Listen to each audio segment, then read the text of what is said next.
whenever you have money, power, and like leadership at stake and up for grabs, there's always drama, there's always blood to be shed, there's always backstabbing, and this series has it all.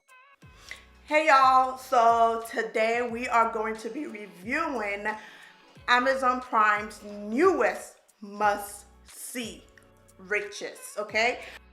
And the standard of this episode 1 makes you want to watch it because like it's high class, the production is so good, the transitions are flawless. In this first episode, we're introduced to Fair and Glory. It is a black brand, a top tier black brand that produces hair products for black hair, started by a black family, is owned by a black family.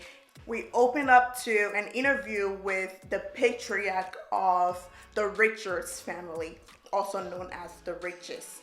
So we have Stephen Richards, and he is talking about how now we live in a modern world where the black pounds means something. Like black hair, black beauty, black skincare is like the new go-to for all the mainstream beauty industry companies. So he's talking about that.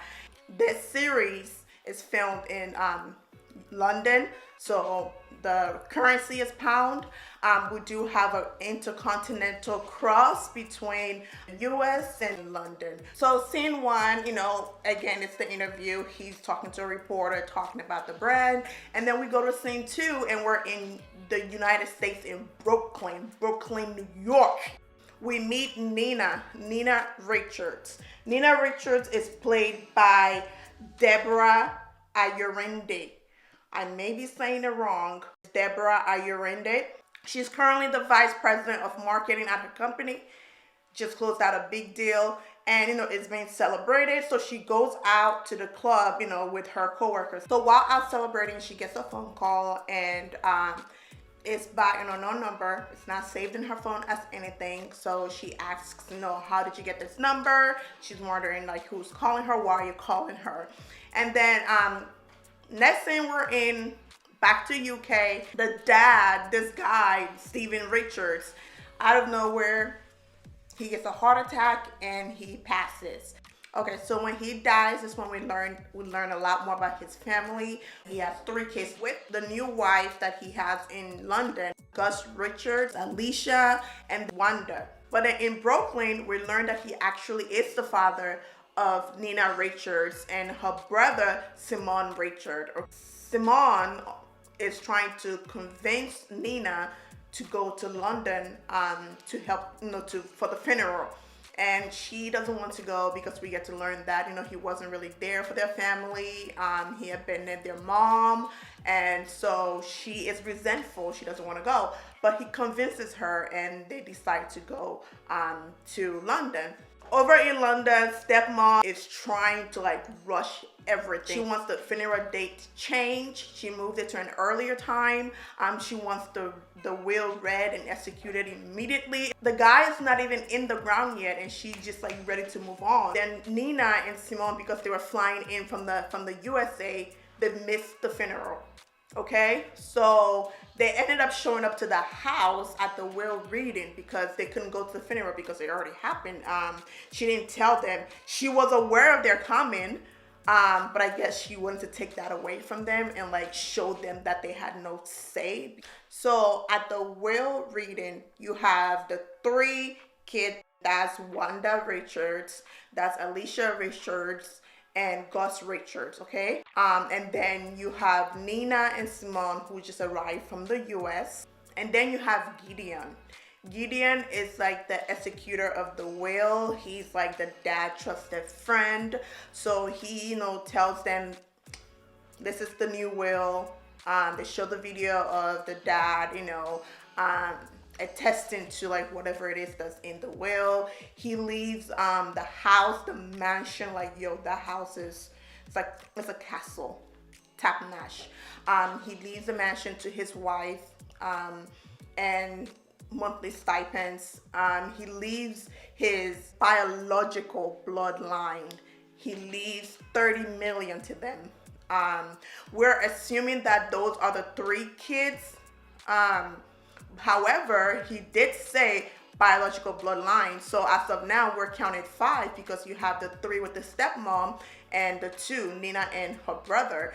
And the stipulation says something to the effects of they can't get the money or access to the money until they're 40. So even though they have it, they can't tap into it just yet. And then he leaves his secretary or assistant £1,000,000, and then he leaves majority of the shares in the company to Nina and her brother. So given all of the shares in the company, they have the majority. So like every decision has to go through them. They have the final say. They can veto a vote. The mom, like, she really believed that the whole estate and all of the majority shares are going to go to her son, Gus, who, is like really think he's about to run his father's company. But you have these 2 older kids that the father had prior to meeting his mom, that he decided to leave the company with. And that created a drama worth seeing. When I tell you, it gets intense.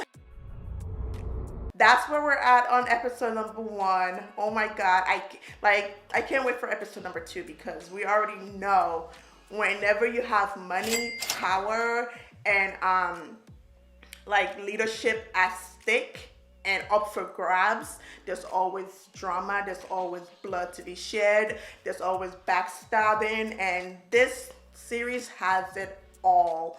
When I talk, and I mentioned earlier, the quality is so great. This is for blacks by blacks. Majority of like the cast are black of African descent, just based on their name.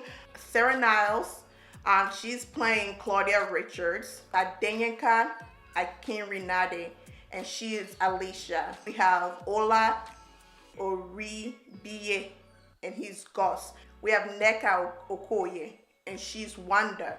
Majority is of immigrant descent.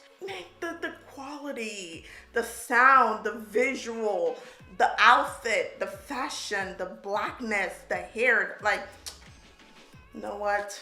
I'll see you in episode 2 because I don't think you're gonna understand what I'm trying to say until you watch it, and then you and I can have more about it. But I will see you in episode 2 review, okay?